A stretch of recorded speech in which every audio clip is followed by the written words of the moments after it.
live from Johnny's Donut Studios. You're watching the Mad Bomber podcast. Plunkett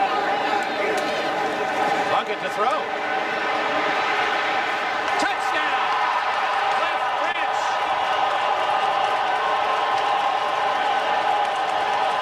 Game 5 led to Plunkett's emergence as the star of this Oakland offense. Good protection. Throwing for King. Could go all the way. 40, 30. Touchdown, Oakland.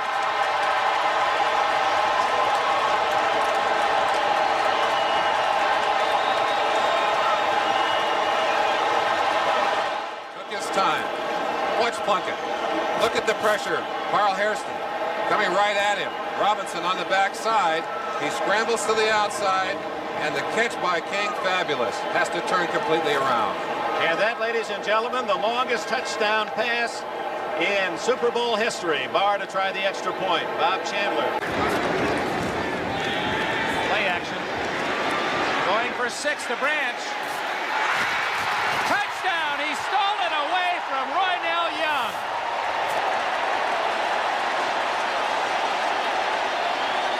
In front of 75,000 fans, Branch has just made a theft worth 6 points. Roynell Young had possession, but Branch, with his experience, waited and waited, stepped in front of Roynell Young, took the ball at its highest point, and that's exactly what you teach a defensive back to do. Cliff Branch's second touchdown ties the Super Bowl record. Look at it. What great timing. Shield.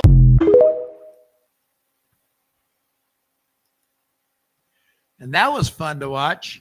You know, there's a couple of things in that video. If you watch it, I'm probably going to put it on one more time for this weekend because of Jim Plunkett being snubbed. And that's not something we're going to get into again tonight. We talked about that. We kicked the dead horse. There will be one person we talk about because my guest, the Oracle, will come on. And he has a really good finding about a player that some of us didn't think should have been even mentioned. But he's going to bring that on, but we're going to talk mostly tonight. We're going to go over the Colts game a little bit.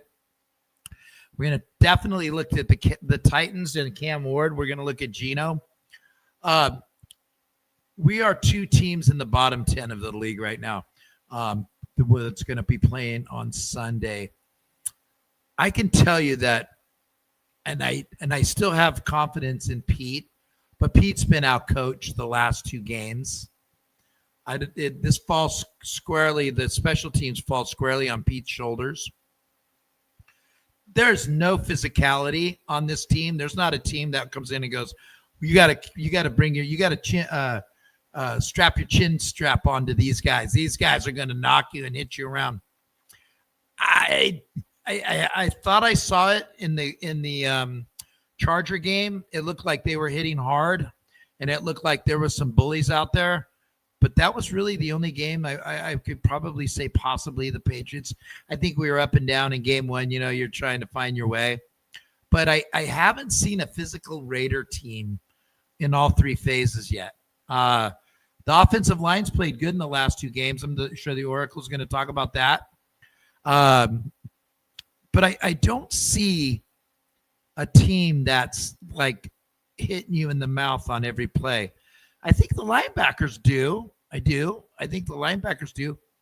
Our secondary, not so much. And I'm a little bit surprised with Jeremy Chin. I was expecting more of a guy that's going to come up and hit you in the mouth. Van McElroy, Eddie Anderson kind of guy. I know they don't play the same positions, but that's the kind of guy I was thinking we were going to get. I'm not on Palamau, whatever his name is.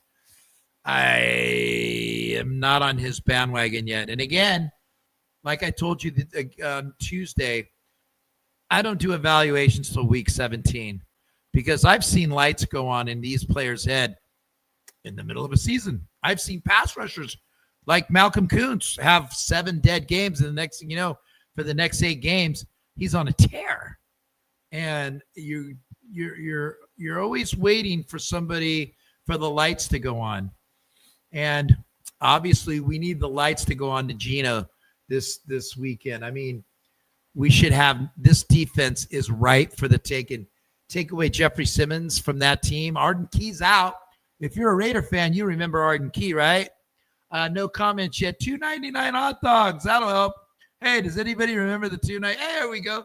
Tony V. Nice seeing you, Tony V. I'll see you on Sunday. That's the Raider mariachi right there. One hell of a Raider fan. One hell of a trumpet player. And I hear he's going to have some help at Lot J. So my family's going to come by and say hello real quick. Tony, great man, great Raider fan. Love your patch. I definitely would like to see the Raiders become more of a bully. More of a bully. I'll take that 15-yard penalty on offense. I mean, on defense, if it's Palomal drilling somebody over the middle, that can lighten up. That can take a team to the next level. But I don't want to see this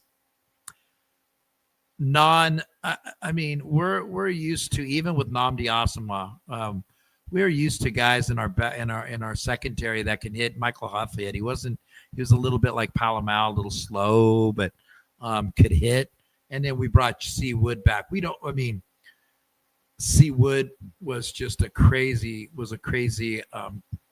football player all around from the time he left Michigan and joined our storied franchise till the time he went to the Packers, to the time he came back. And then he played safety. I loved watching him play safety. That was a lot of fun. So without further ado, he is not AI. He does blink. And this kid is so much fun to talk with. And he loves this. He prepares and he has angles and he'll come up for some stuff. Johnny, check this out. You know, there's a play that he's going to show you tonight that I was like, wow, great job. This one we can put on the show tonight. We are going to be out at 8 tonight. I have my beautiful family here, and I'm taking them out to eat tonight. And then we are on our way to Lost Wages tomorrow, and we're going to the Raider game on Sunday. So if anybody is out there is going to the game on Sunday, I will be at the top of 246. Come by, say hello. And we're possibly going to the Black Hole Party tomorrow night at the Mandalay Bay. I want to go there. That's always fun. If you've never been to a Black Hole Party, you got to go. People are having fun. They're partying. The Black Hole does it like nobody else's business. Love to see you guys there at that party. I think me and my son are going to sneak over there and say hello to the Black Holers. But without further ado, we have the Oracle. Let's just call him the Oracle. Oracle, where are you, Oracle? There you are. I'm right here. Let me get some blinks in, just so everyone thinks I'm not AI. You are AI. You are AI. Okay, so you had one. I don't want to go backwards to Tuesday, but when we had our discussion the other day, you had made a point, and I would like for you to make a point. Here, let me turn my phone off. This guy always calls me, Sousa, I can't pick up your show. Oh well, get a young kid to help you. Okay, got to get on YouTube. He's a great Raider fan, but this guy's I think he still thinks it's called the Mad Boomer podcast. Norm Gilstrup, if you're out there, get with yourself a young one. So we're gonna go ahead and move backwards just for a minute because you made a great observation. And this guy right here, you had an observation about him the other day, myself including, said maybe I didn't think he could make the cut. What did you read something to me, and I want you to share it with these guys. So I'm 30 years old, and a lot of these guys I did not watch play, whether it's Jim Otto, Gene Upshaw, Tim Brown was when I was a little kid. But one thing I really like to rely on for the history of the game, there's a website called Pro Football Reference, which is a tremendous website. Gives you a bunch of stats, current and on the past. They have a calculated stat called approximate value, and it will come up on a player's page as it's AV, which stands for approximate value. And what you could do is for any franchise, you could go click on their page, and it will give you a list of all the players' approximate value on the teams, and they rank them in order. So at the top for the Raiders are Jim Otto is the top of the Raiders in approximate value, which is why I got this jersey. Then is Gene Upshaw, Tim Brown, Steve Wisniewski, who I can't believe is not in the Hall of Fame, is number 4. Yeah. Art Shell's on there. Then Fred Biletnikoff, Cliff Branch, who we just showed the highlight on, who that was a great play, by the way. Oh, and Roynell Young was a great DB. That was it. Yeah. And for defense, Howie Long is the highest guy that they have for the Raiders. But second is Rod Martin, not Ted Hendricks. Now, part of with Ted Hendricks is he played for a couple different teams. So they calculate it for when you're a Raider. It's not for your career. It's for when you were on that team. But this website had Rod Martin as the second greatest Raider defensive player of all time. Now, biggest thing with Rod Martin for a career accomplishment is in a Super Bowl, he had 3 interceptions, which I believe has not been replicated ever since. No. I believe that was in the 83 Super Bowl. No, 1980 season, 81 Super Bowl versus the Eagles. Oh, that was in that Super Bowl that you just showed. Got it. Okay. And that's why he didn't win MVP, because it's a quarterback-driven league, and Plunkett had a masterful game. It makes sense, and that makes sense. But the other thing, Rod Martin is a 2-time All-Pro. He won All-Pro, I believe, in 1983. He was a first-teamer. And then in 1984, he was a second-teamer, and he's been to 2 Pro Bowls. So the thing holding him back is going to be only 2 Pro Bowls. Really didn't have a long time on the All-Pro list, only twice. Now, Steve Wisniewski, on the other hand, was a 8-time All-Pro player, 2-time first team in 91 and 92, and then he won 6 second-team All-Pros. So the fact that he's not in the Hall, that's the guy that the Raider fans really should be upset the most about not being in the Hall of Fame. Steve Wisniewski. Especially first ballot Hall of Fame. Lincoln Kennedy talks about it all the time. But here's what happens when you're – do you remember Conrad Dobler? Hey, guys out there, besides the $2.99 hot dogs, does anybody remember Conrad Dobler? Conrad Dobler played for the Cardinals in the 70s, and he was noted as the dirtiest player in the NFL. And he made Pro Bowls, and he was a very dirty player. People like to say Steve Wisniewski and now JPJ are those type of players. A lot of the sports writers, when they do these, especially when they do senior finalists, they're like, okay, let's look at stats, because in my opinion, I think they're lazy when they vote for the seniors. And I think that a lot of times they're doing somebody a solid as opposed to getting the right person. Yeah. Why is Cliff Branch? Why did he have to die to get into the Hall of Fame? Kenny Stabler, why did he have to die to get in the Hall of Fame? We talked about it on Tuesday. Jack Tatum is a Hall of Famer. He had one play, which we will never talk about, but that one play made him, has given everybody kind of a sour taste in their mouth. And Kyle Richie Incognito, he was the same guy. He's the kind of guy who just kicked you in the mustard and just kept pushing you. And he was somebody that by the fourth quarter, that defensive lineman, if he was soft, and a lot of them are soft in the fourth quarter, they just shriveled. So I want to end with this, because we got a lot of stuff to get to today. You guys want Kenny Pickett. Some of you guys want Kenny Pickett, huh? Shake your hand. Raise your hands if you want Kenny Pickett. I want you to raise them. Raise them. Raise them.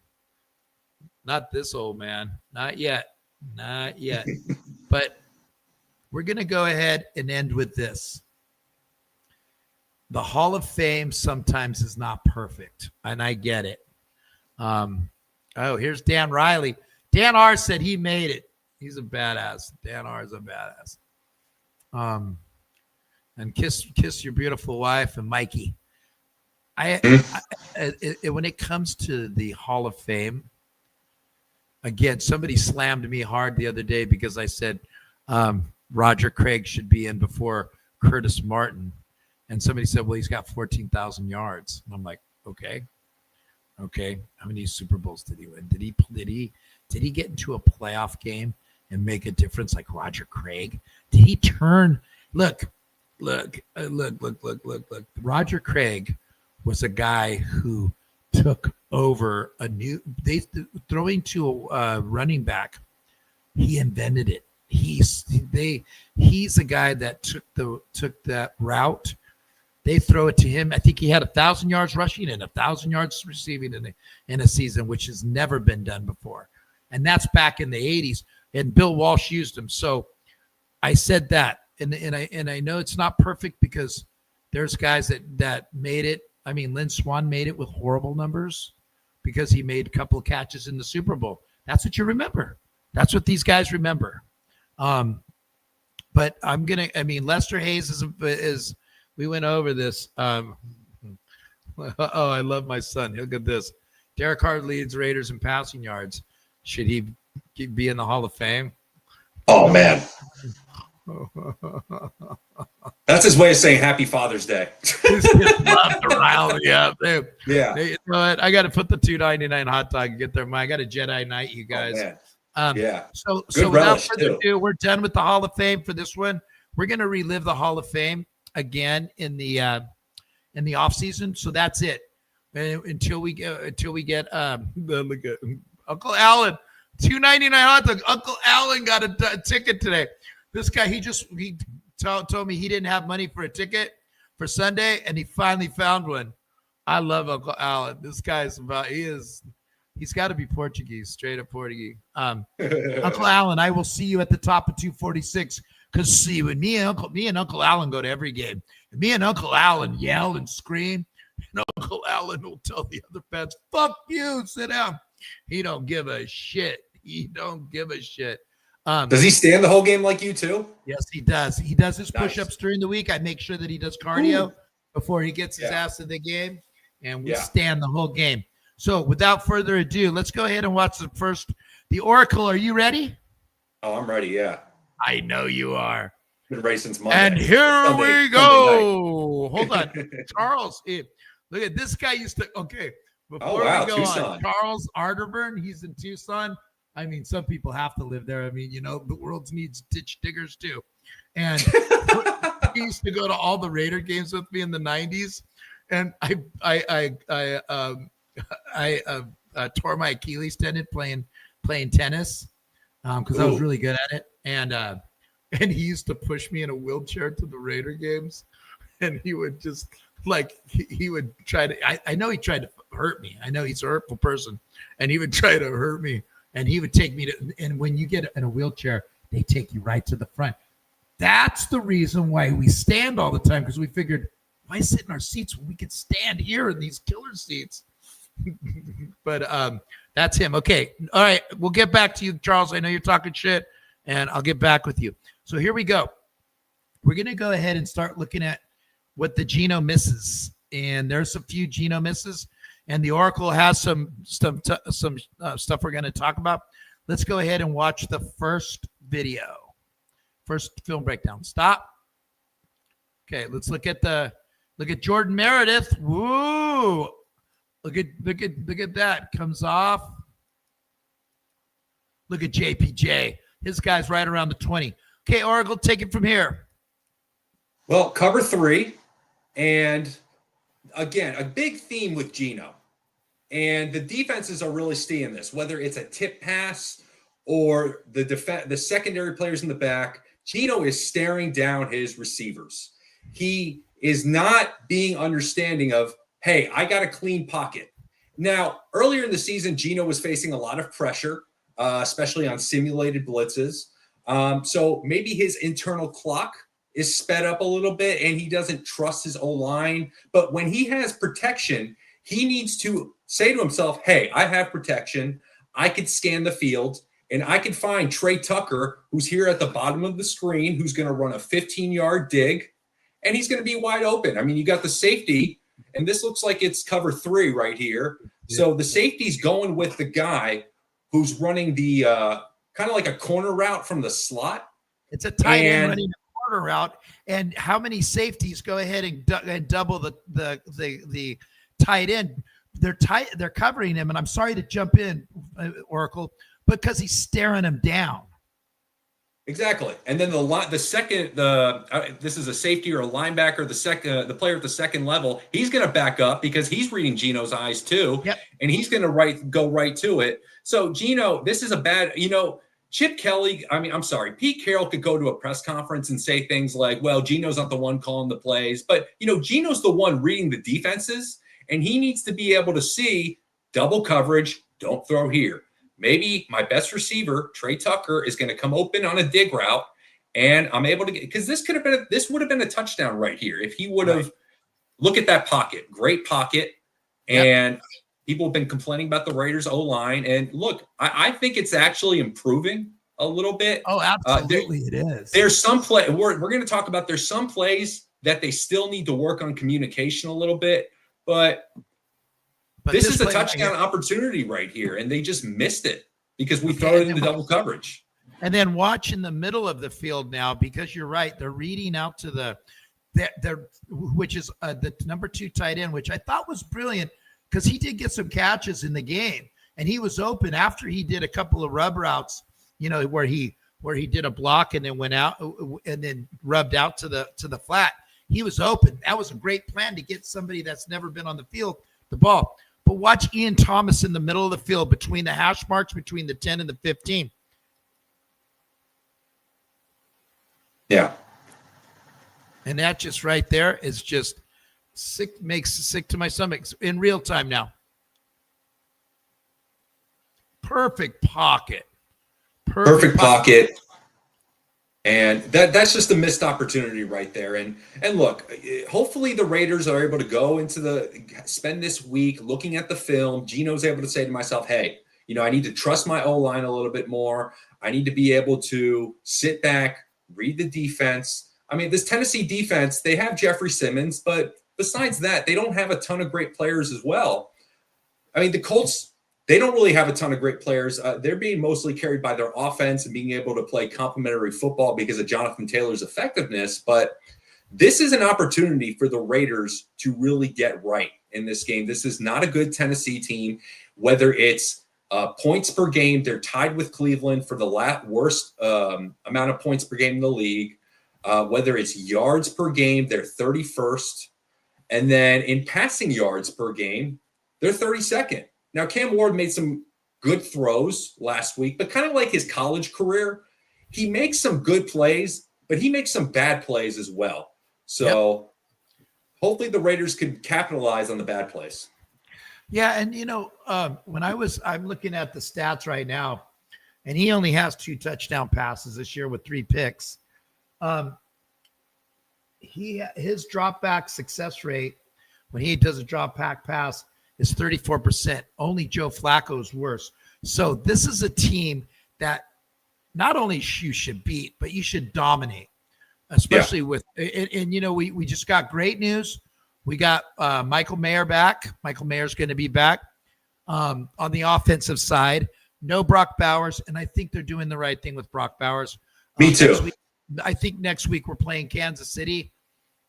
That's a tough defense. When you talk about a defense that's physical, I don't care, they're 2 and 3. Their defense is a tough defense. I think right now the problem with them is that their offense isn't complementing them. One thing I wanted to ask you, Oracle, real quick, and everybody out there who's been watching the NFL, I was really hard on the Raiders' special teams, and I am still hard on their special teams. When I can go ahead and see,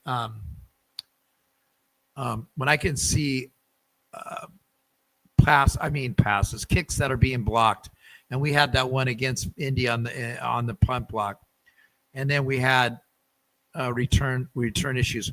But haven't you noticed in watching the games that this new kickoff rule is giving like dynamic players a little bit of headway to make a move and go all the way? Because what I see from the kickers, they're married to kicking in between the 20 and the goal line, right? But I see that there's a lot more run backs to the 35 and 40. And I've seen a lot of teams breaking them loose. I'm not giving the Raiders a pass because all of their special teams looks like mierda. But on a whole, I wanted to talk with you real quickly on that. What have you seen on special teams this year? I've noticed. I mean, I watched a ton of games this weekend. What did you notice? Are you seeing the same things as I am? It's like, it's kind of cool. The kickoffs are opening up. Is that something you've noticed, or is that maybe I'm just watching the wrong games? I've noticed it a little bit. Now, there's some teams like New England. New England has been very good, whether it's on kick returns with Antonio Gibson, who unfortunately went out for the season. Yeah, he's out. And then Marcus Jones in the punt return game for New England has been incredible. With Washington, unfortunately, Deebo Samuel had a really good game against us in the return game. And then the other, I can't remember, Lane, the other rookie, had the really good punt return. Also, Luke McCaffrey has turned into a really good kick returner for the Commanders as well. He is leading. Yeah, he's leading in average kick return yards. Or he might be second to someone who doesn't have as many kick return yards.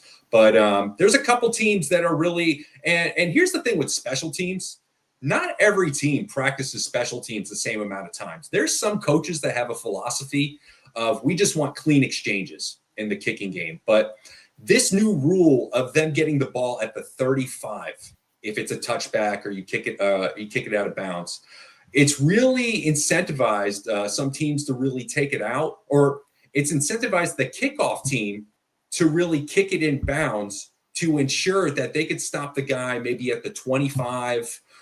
And a couple of these guys are going to be really good at breaking them. So, yeah, I definitely think it is an added layer. I love it. Me too. Love it. I like a good kickoff. Because, it's a part of the game. It's almost like tapping out the NFL towel. Well, we don't want to get you hurt. But you know what? The NFL figured it out. And I love it. I love the kickoffs. I just wish my team knew how to cover them. Anyway, and your team on Friday nights, young man, with that beautiful shirt on. Look at that 00. Hey guys, we got $2.99 hot dogs. The comment line went out again. Okay, here we go. Oracle. Let's see what you got here. Stop. What do we got going on here, Oracle? So it looks like before the snap, it looks like they're in cover 6. So you see the corner at the bottom of it. Do you mind going back to before they snap the ball? Are you able to do that? Yeah. Oh, dude. Okay, perfect. Right here. So Gino's looking at the defense here. And you see the corner at the bottom of the screen. He's right up on top of Jacoby Myers. And then you see the corner at the bottom of the screen is going to be on top of Jacoby Myers. The number corner 7. At the top. Yeah, number 7. That's Travarius Ward. The corner at the top of the screen is Mekhi Blackman, who's a new starter for them because of what happened with Xavier Howard. And he's going to be off a little bit. And then you have 2 deep safeties. So when you have 2 deep safeties and a corner who's off like this, and the bottom corner is right on the receiver's face, that looks like a cover 6 look.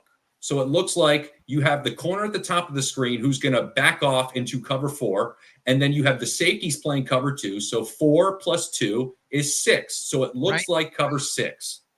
However, which it is. It is.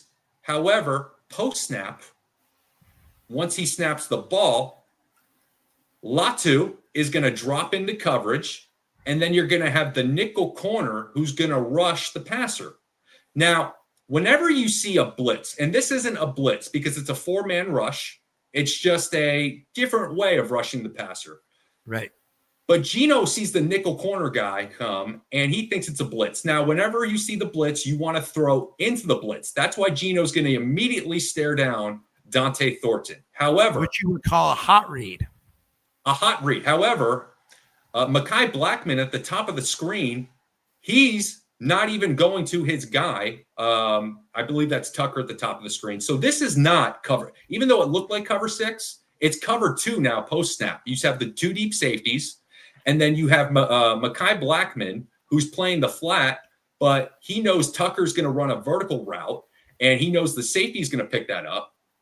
So Blackman comes and goes on Thornton, who Geno is staring down.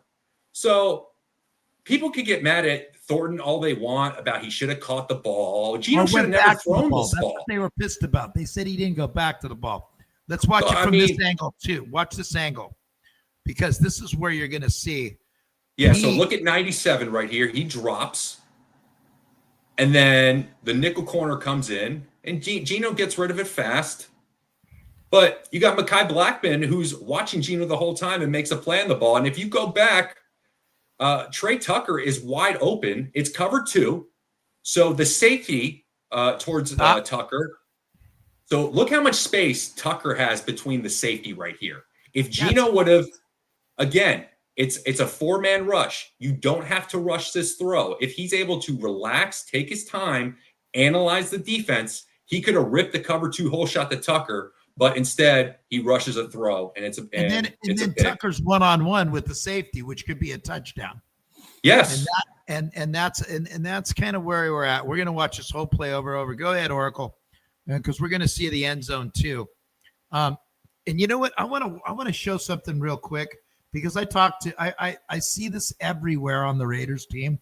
Let's watch Thornton after the pick, okay? Because again, I'm a little.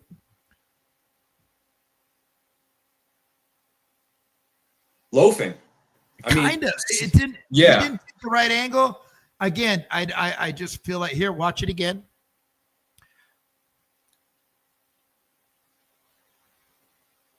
Damn. Yeah. I mean, not a real good effort on the tackle either. He just kind of stuck his arms out there, but he didn't really get his body into it. So, but look, again, the big theme between the 2 plays that we've showed is Geno is not making the right reads. And especially when he has a good pocket, it's a 4-man rush. It's not, he did, like on that play, he did not need to rush that throw. So Geno's got to really do a better job at analyzing, even though it looks like a certain coverage pre-snap, it can look like cover 6. And Geno's been in the league for over 10 years. He should know that a defense is going to line up in one look and then post-snap go into another look. So he should be able to understand that and post-snap, read the defense, and then understand within the offense where the guys are going to be open. Right. And you made a point earlier when we were talking, and I'm going to show right here. When he's staring down somebody, that was on the outside, so he really didn't have hands in the air. But this play, when you are on the inside, if I'm the defensive coach for the Colts, I'm going to say, hey, man, if you're not getting penetration, put your hands up and look in Geno's eyes.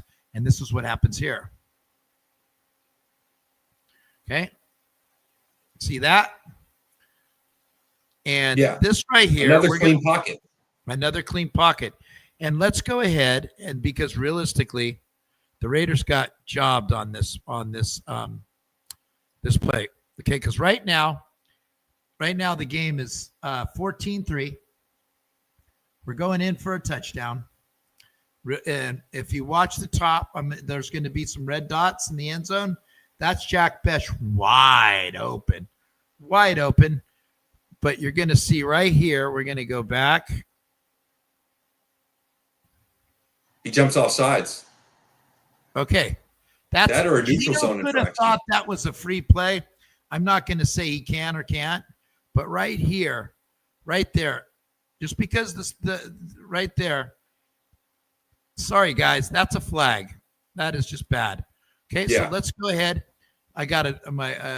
You got the red on him, and then in the back of the end zone, watch that. After you watch Geno's head, which doesn't move.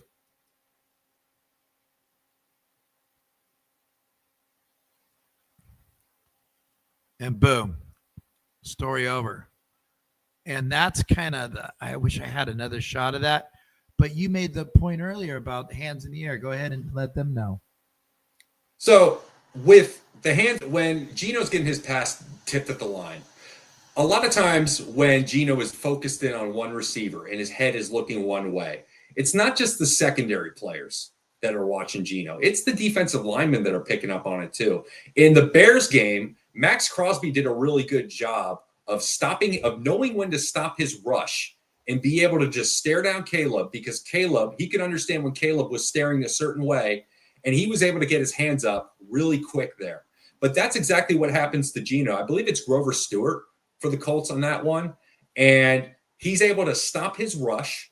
He's able to look at Gino, see when his arm is about to cock back, and then he gets his hands up, and then Latu is able to get the pick right there. So with Gino looking off and scanning the field a little bit, being able to look one way and then fire towards the other way when he's able to see the open receiver in his peripheral vision is something he's got to improve upon, because if they're going to be a team playing a lot of zone, they're going to be able to pick up on it. And these defensive linemen are going to be able to pick up on it too by stopping the rush and then getting their hands up. You know what? And again, the way you can remedy that by getting a more dose of your tight ends over the middle and looking off and hitting Ashton Genty. They got to get him involved in the passing game. First play, he runs a wheel route. Beautiful throw by Gino. And he actually looked his receiver off. And it's like, okay, that's the first play of the game. Continue that. He did look the receiver off. Okay, here. The Oracle wanted you to see this. I love the Oracle. Look at his smile. Look at that kid. So we get a blink in too. Please do. Steven Chavez, I know you're watching out there. Oh yeah. He blinks. So yeah. Check it out. Our line has gotten better, but there's still a little bit of miscommunication. I think the Oracle's pinned this one down too. Let's watch it. Okay, so the Colts have 6 guys on the line of scrimmage. They got 4 down linemen, and then they got 2 linebackers in a 2-point stance on the edges. So whenever you have 6 men on the line, and the Raiders have a tight end, Ian Thomas, on the left, and then they have Mostert as the back. So you could have potentially 7 guys block. But usually when you have 6 guys on the line and then even a 7th in the off-ball linebacker, you have to be able to identify for the line, hey, we can't slide this way. We just got to block a certain man. And they need to know the protections of which man that they're blocking. And I want people to watch Jordan Meredith, the center, and then DJ Glaze, the right tackle, and even look at Jackson Powers Johnson when he kind of identifies that DJ Glaze does not block the guy that he's supposed to block. So and Myers it makes him look like he's the one who missed the play. Exactly. And Myers is going to motion right before this play snaps. So DJ Glaze has to block the guy, the off-ball linebacker in a 2-point stance right here. Okay. So you're telling us what the Oracle's saying is number 71 should have the man in front of him. And then 60, they don't want to slide. They want to get everybody in front. Watch 58 and watch how this goes. Okay, Oracle. Okay. So DJ Glaze is not blocking the linebacker at the end of the line. He's running free. JPJ and DJ Glaze are about to block the defensive end on the line of scrimmage. There's 2 guys. See, whenever there's 6 guys, all 6 of them are rushing. But the problem is you have 2 guys blocking 1 guy. So that means 1 guy's free. And JPJ is noticing this, and he's about to go to the other side of DJ Glaze to make up for his mistake. Right here. And problem number 2 is, for some reason, Jordan Meredith slides left when he should just block the guy right in front of him. And I don't know why he did that. I don't know why he thought he needed to slide left. I don't know if he thought Mostert was going to block the nose tackle, because a running back blocking a nose tackle is just insane. And there's no way. That was a miscommunication. And play again, is blown up from the start. It's blown up from the start. And JPJ looks like, I heard a friend of mine going, look at JPJ miss it. I was like, I don't think so. So let's watch it in complete. Here we go. DJ Glaze. Okay, he's in motion. Why wouldn't you kick out to the right, TJ Glaze? I mean, even if Mostert was supposed to go ahead and get the and at least try, he didn't really try. If you let's watch that again, he didn't even really try to block the guy. Again, there's no toughness on this team. That's what I'm saying. This is the cut. Watch Mostert. Watch 31. Oh, yeah. And Mostert's probably like, I don't even know who to block. I mean, I got 92 coming right in front of me, and then you got the guy on the right side of the line who's not being blocked. JPJ's trying to do the best he can, but he's got to go an extra gap to even get to him. So it's just that this is something that I hope the Raiders are spending a lot of time in the film room being able to understand what went wrong here between DJ Glaze. You know, the other thing with Mostert is Mostert's on the left side of Geno Smith, and then DJ Glaze is he's on an island out there. He needs to know that is my guy. I am responsible for that guy. Ian Thomas is on the left side of the line. He's going to help on the left side. I'm completely uncovered over here, so I need to block the free rusher coming this way. Right. He's on this weak side, especially when Myers goes in motion. That's his man.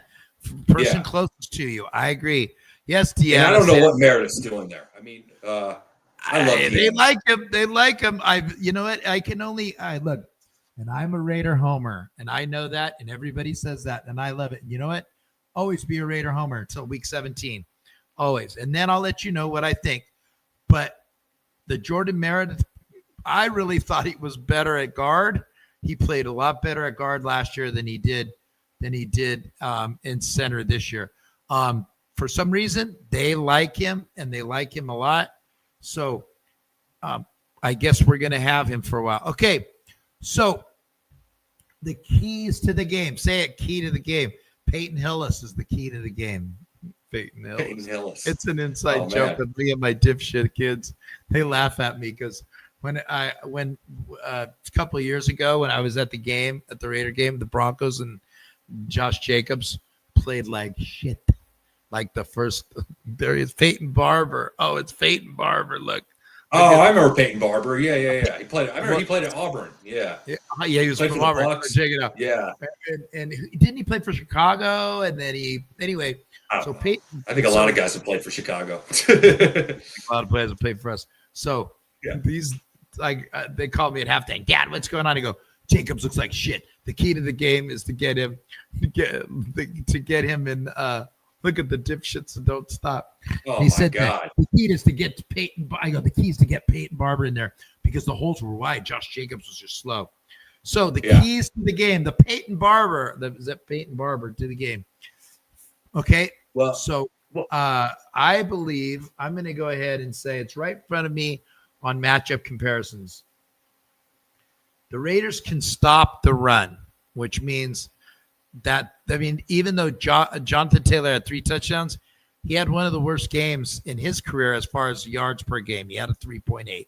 3.8 is good for a lot of guys, not for Jonathan Taylor. Jonathan Taylor had like 90-something yards. Anyway, he had 3.8 yards, and the Raiders did a good job of holding him down. That first series, they blown up. So the Titans' offense is 26th in rushing. Okay? Overall passing, Oracle already told you they're last. The Raiders' defense, they're 28. So even though we have the advantage, there's not really a big advantage there. Pressure rate, Raiders and the Titans are on defense are in the bottom 6. They're 26. I saw that we were last game against the Colts. They were praising their offensive line. And what did you think? Didn't you think they were masterful at their doubles and their switches? You know, Indianapolis drafts offensive linemen. They put a lot of stock into building up that offensive line. And I think they do because they have Jonathan Taylor. See Ashton Genty, Raiders. See Ashton Genty. That's what we need to do. What do you think? What did you think about the Raiders pass rush last week? It was okay. I mean, it wasn't one of Max Crosby's better games. It certainly wasn't like the Chicago game. I think Tyree Wilson had a couple pressures in the game, if I remember correctly. Lau hasn't had the same impact as he had in the first couple games of the season. Right. You're right. Thomas Booker's not playing as many snaps as he had earlier in the game. They're definitely getting Malcolm Kuntz a little bit more involved. I don't know why. He's not effective. Yeah, but, we'll see. They signed Jamin Davis this week to be the Jermaine Pratt replacement, and I'm excited to see if he could bring a little something to the table. He's a guy who was going to be off the practice schedule. They may keep him on. I don't know. Well, sorry to interrupt you, Oracle, but no, you're okay. But they just signed him, and the word on the street is that they weren't going to bring him up for this game. That's understandable. But what do you think about it? What do you think, Raider fans? We have a new linebacker, and there was a buzz about this guy a couple of years ago. Yeah, he was a highly drafted guy out of Kentucky. Played for Washington. He's a guy who he can make some splash plays rushing the passer. He can make some splash plays in coverage, but it's consistency where he really struggles. It's really doing it on a down in, down out basis and really taking his athleticism and harnessing it all together, whether it's awareness and zone coverage of knowing who to get. That's kind of the things. Now, the good news going to the Raiders aren't a complicated defense to really be a defender in. It's not like you got to learn. He was with Minnesota last year with Brian Flores. That's a very complicated defense. You got to have there's a ton of different blitz packages. You could be doing all sorts of stuff. It requires a lot of communication amongst the safeties and linebackers, but he's really just got to come in and learn how to play in cover 3, be a hook defender in cover 4, and he's going to play the Sam linebacker a little bit, kind of that auto defender where he's on the line of the end of the line of scrimmage and he'll rush the passer a little bit. So whether it's on stunts where he could really use his speed as sort of the loop defender to get in there, we'll see. We'll see if he could come in and make an impact. I'm hoping he can. Because this team really needs another guy to step up. I don't know if Tyree Wilson's going to ever be that guy. It's certainly not looking that way. As far as the interior guys go, they have a bunch of Adam Butler's a guy who plays a ton of snaps, but really good in the run, but not really much of a pass rusher. So they could really use another guy that the defense goes, okay, there's Max Crosby, but then there's this other guy too. Yeah, and we still wish we would have got Jalen Carter, even with the caca he does. So for your key to the game is run the football? Should this be the Ashton Jeanty show? Well, I think it should always be establishing Ashton Jeanty. He's the best player on the team right now on offense. Yeah. And whether it's running outside zone, the Tennessee Titans don't have great edge players. It's Draymond Jones. It's former Raider Jahad Ward. Former Raider Arden Key is one of the rotational guys. He's not going to be playing in the game.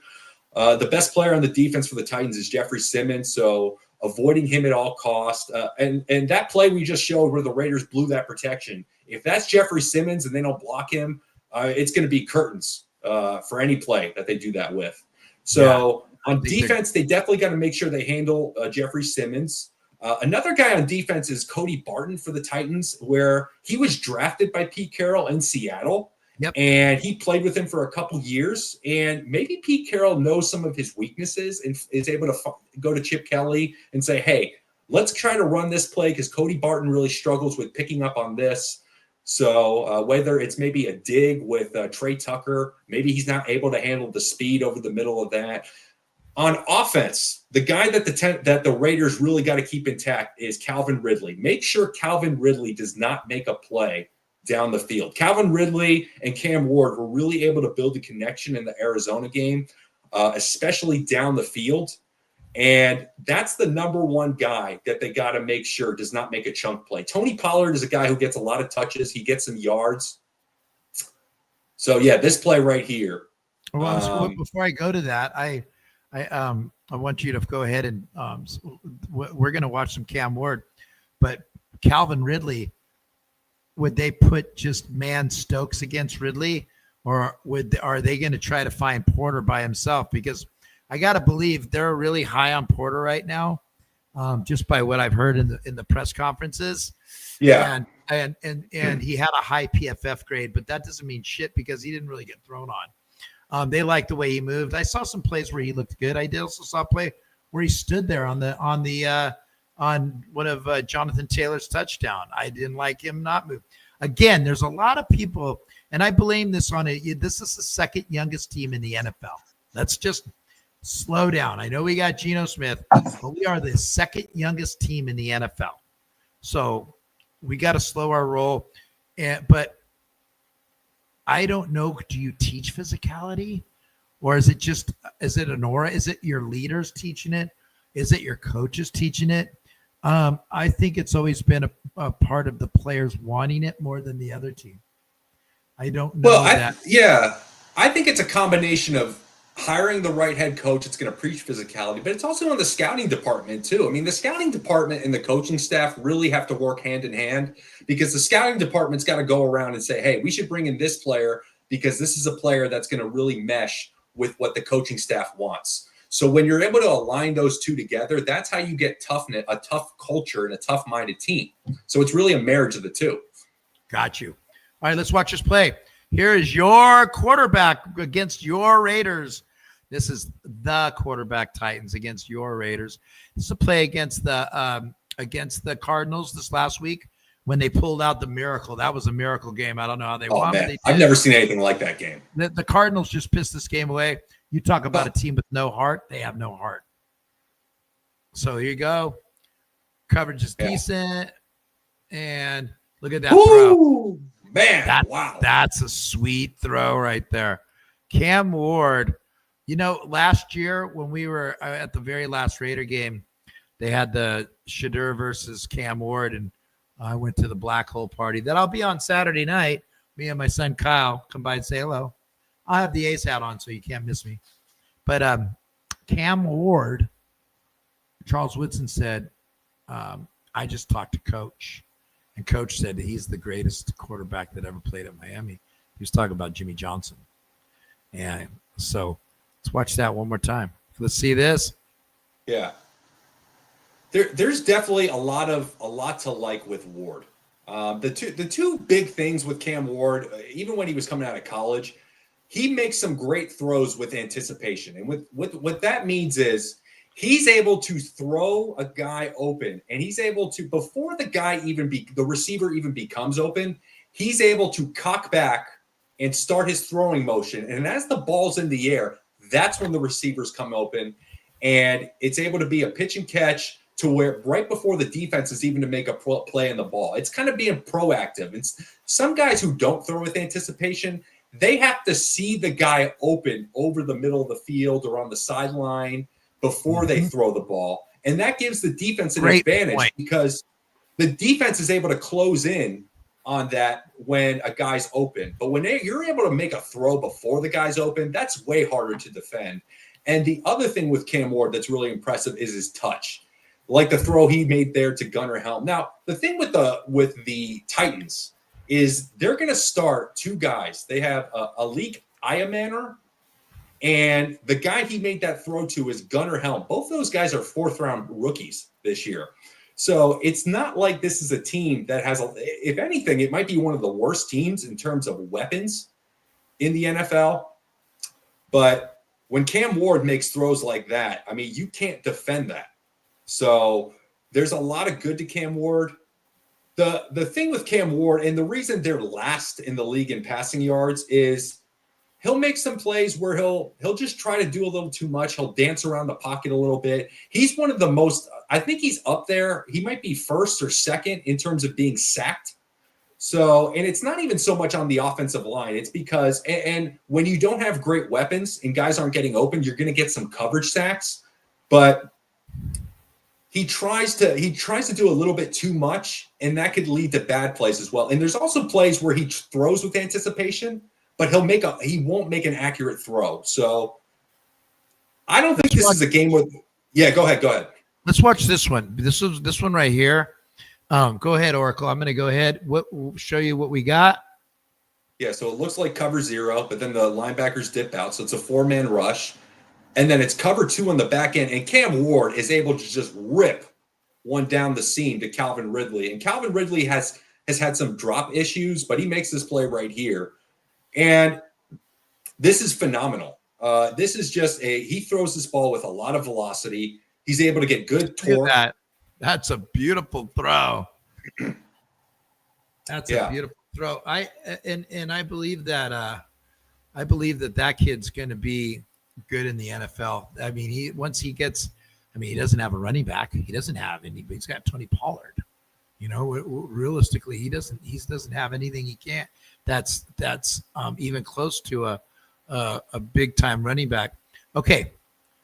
For you people, we got a couple minutes left. So we're going to watch in succession your backup quarterback. Oh my God. Okay. Where's his head? Okay. I mean, talk about Geno thrown into double coverage. I mean, is this going to get much better? I can't believe people want him in. I really can't. Let's play him. Okay, stop. Okay, look at his head. Look at his head, folks.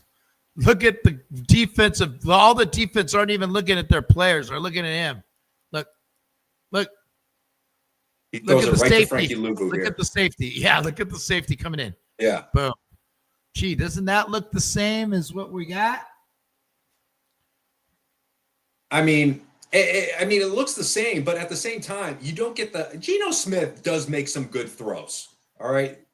He's up there in terms of passing yards. Now, there's been some garbage time yards where Geno's been able to really increase his passing yards.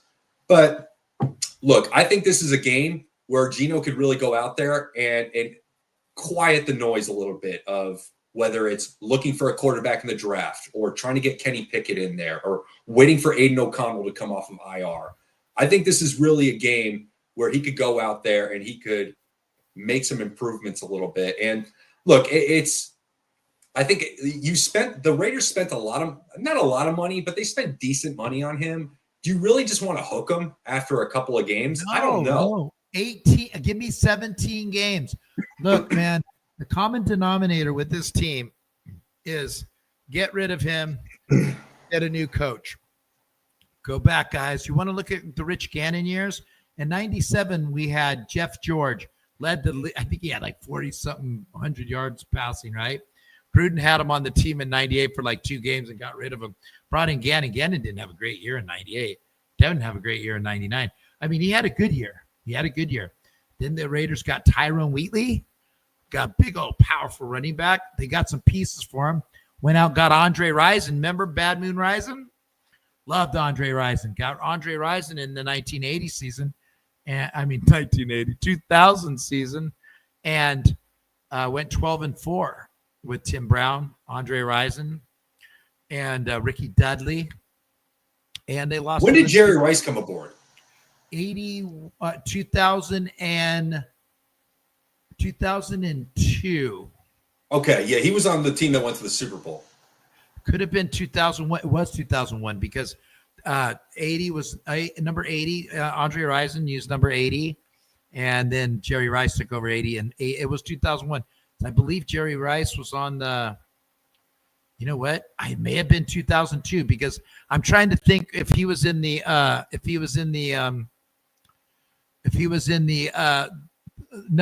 it must have been 2002 because he wasn't in the Tuck Rule game.